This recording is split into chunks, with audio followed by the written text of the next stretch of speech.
kinds of weird characters walking around, then rolling on, some craps on the table, like, man, I love craps. Let me tell you something. I like craps. I know it's a sucker's game, really, but, That's my when you game got money, too, Ghost. yeah, when you got money to blow, though, you never know. You could get on one of them rolls. I've actually been on a roll one time, so that's what keeps me going to the craps table. And it's like 7-Eleven, 7-Eleven, baby, 7-Eleven. I started acting black there for a minute. 7-Eleven, baby, yeah, come on, baby, yeah, 7-Eleven. You know what I'm saying? I love craps, man. I can see why those brothers in the ghetto go out there on the street corners and play it next to the stove, man. I'll be doing that too if. You know what I'm saying? I mean, if I was out there, you know what I mean? Yeah, it's a great game. I love it. I love going out there and playing it. And, it's one of the only games where you can sit out there and everyone's either winning or losing. So, everyone, it's either manic excitement or, just a total depression at the table and everyone's looking to buy the next handgun they can find. So, it's a fun game. And there's like 200 games you could play also. That's another thing about it, man. You can just kind of be Absolutely. there, I want this to the pass line. I mean, it's a cool game, man. I hear you. Absolutely.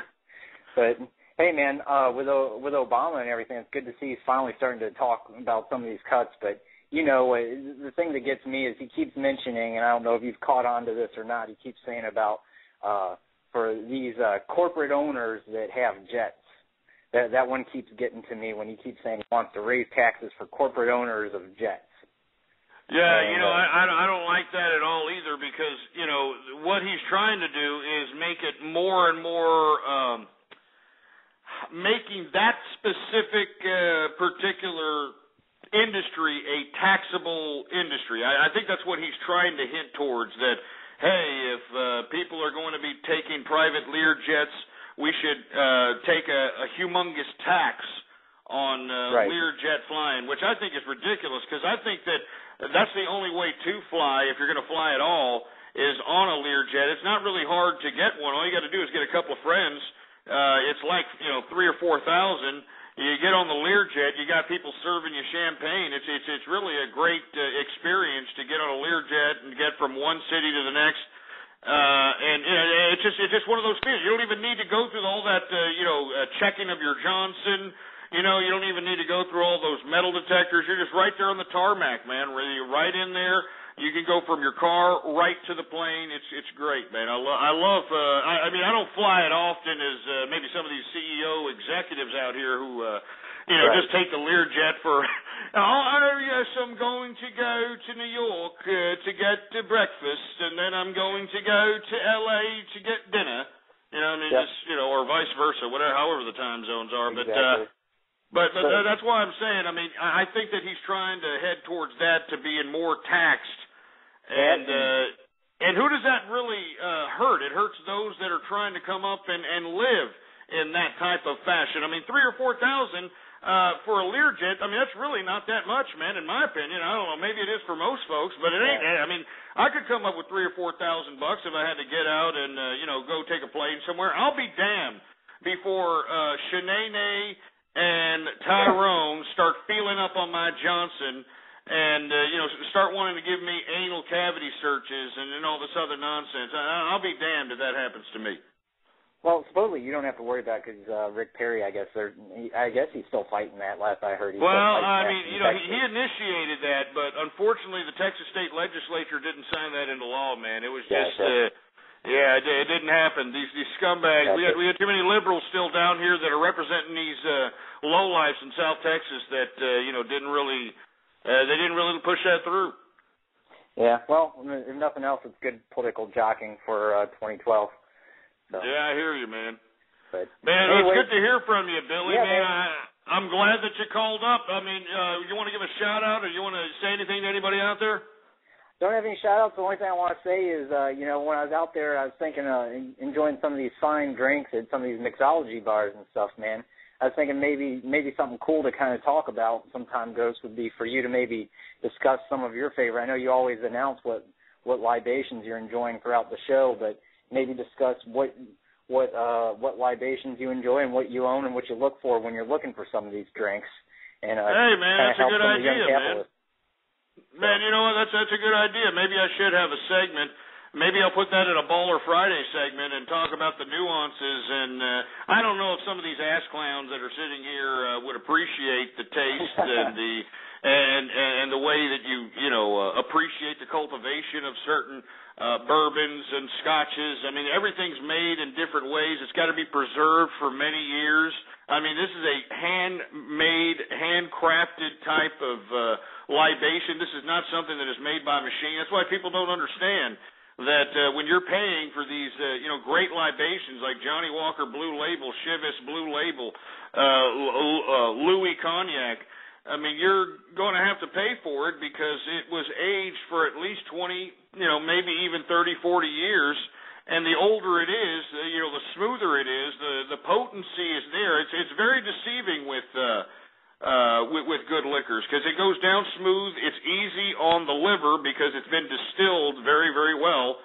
And, before you know it, you're getting pretty cross at about, 5 or 6 drinks of some pretty stiff-ass cognac. You know what I'm saying?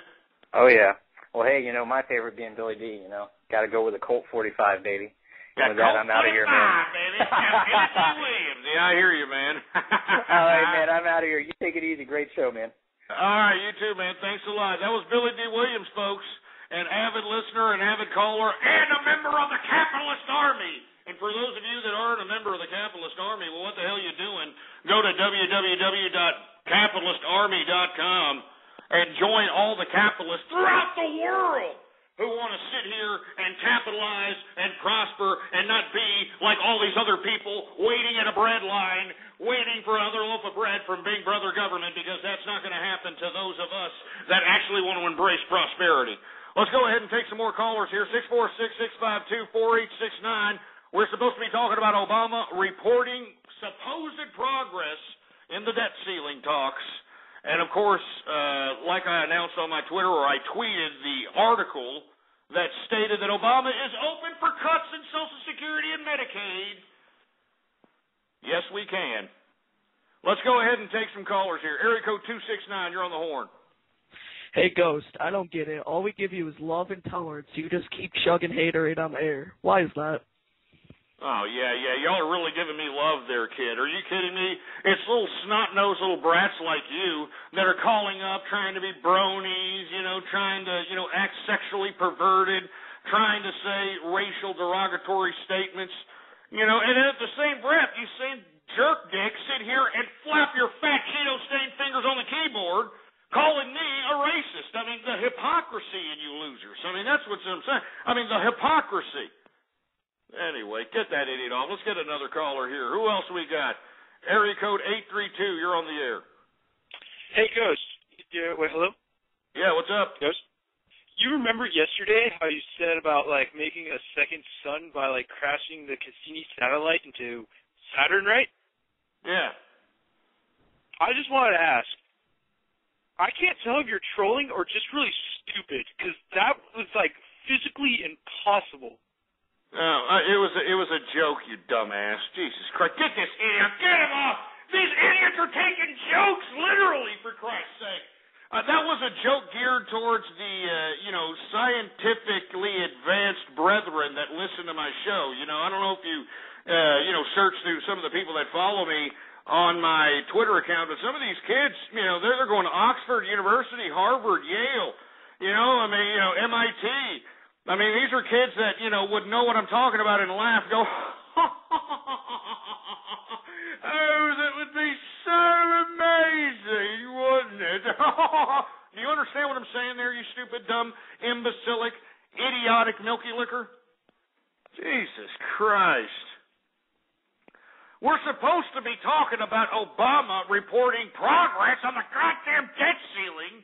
And he's calling for a meeting this Sunday of, I don't know, what was the Speaker of the House Boner and Senate Majority Leader, was it Harry Scary Reid and all these other scumbags. He's going to, bring them up and just kind of, roll some dice, have some Colt 45. I don't know what the hell's going to happen, but they need to get to the point, and they need to realize they need to lift this debt ceiling. That's all I'm saying. Anyway, I also want to move on to say that Warren Buffett has gone on record as saying that Washington is playing a silly game of Russian roulette. Well, I hope that now that the second richest man in the world has finally told Washington that you idiots are being jerk dicks and you're jeopardizing the financial system of not only America, but the international economic system by doing this, is ridiculous. It's utterly ridiculous. And I know that people are out here saying, well, Warren Buffett's a little long in the tooth. Yeah, I know the David Sokol, Lubrizol thing. I know. All right, look. All right? The bottom line is that this is a man who made himself the second richest man in the world purely on investing in stocks. Purely on investing in stocks. So that just goes to show you, while you people are sitting here playing with your Peter Popper, all right? While you're playing with your goddamn Peter Popper, you could be doing something with the capital that you could be generating, right? And just because you got yourself a good job, just because you're making yourself a gang load of money, doesn't mean you should go out and spend it, idiots. You should go out there and flip it, baby. Flip it. Do you understand what that means? Flipping it. Anyway, let's continue going. Warren Buffett, like I said, is trashing Washington, playing a silly game of Russian roulette with the American people. And I have to agree with him there. Let me have a drink. Let's have a cheers to Warren Buffett, for Christ's sake. Cheers, for Christ's sake. I disagree with you on your non-profit organizations, though. I think that's ridiculous. But other than that, you're a pretty good businessman. Let's take some calls here. Area code 512, what's up, man? You're on the air. Hey, Ghost, man, you there? Yeah, we're here. What's up? Hey, I don't know if you remember me or not, but I'm actually the dude who called up and told you Wolsek was not going to stay around too long. Yeah, well, you did say that. They're absolutely right. And I don't mean to take your lines here, steal your own lines on your own show, but you might as well just call me the prognosticator of prognosticators, because, you know, I don't know, man. Kind of hurt my feelings whenever you called me stupid for not believing me. Well, hey, you know, I mean, that's just the way you got to prove your skills, man. I mean, that's what hacking's about, isn't it? I mean, you know, less talking, more doing. You know what I'm saying? And, you know, they got doxxed. You know, they tried to, you know, simulate themselves into this anti-sec movement. And now I think that this movement that has now been taken over by Anonymous has kind of gotten skewed. But, you know, why were you against... Why were you against LulzSec to begin with? I mean, you know, granted they were using things like, you know, Apache Zero Day and all these. We know that they were using progs. The thing is that they were actually hacking and they were taking penitentiary chances. I mean, they were using VPNs, for Christ's sake, to do their hacking. Like that wasn't going to be traced back. What I'm saying is that they were hacking because that they were trying to put emphasis on a political purpose. And I would much prefer, if there was going to be any hacking at all, for purposes of natures of bringing attention on certain political purposes, other than to, hey, we're going to hack it because GeoHot got taken down by Sony and it's not fair.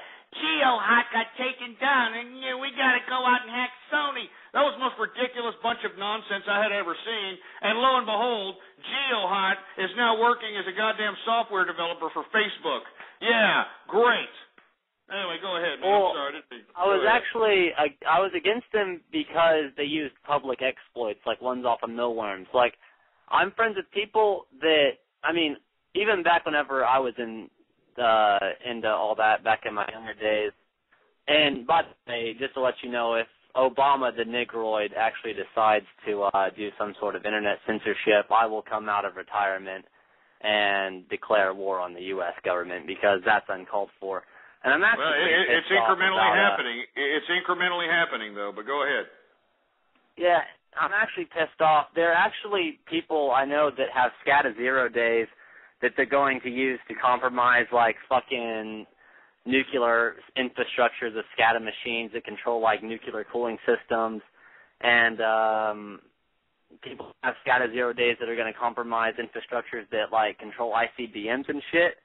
And I actually know people that are serious. If Obama doesn't do something about the situation in Palestine, they're just going to start launching off ICBMs.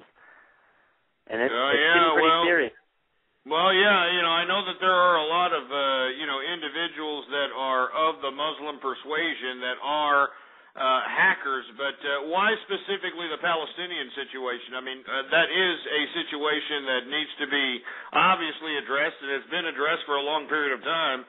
But why not, other situations out here? Why not, the situation in Syria? Why not the situation in China, especially? I mean, China in 1989 killed its own people.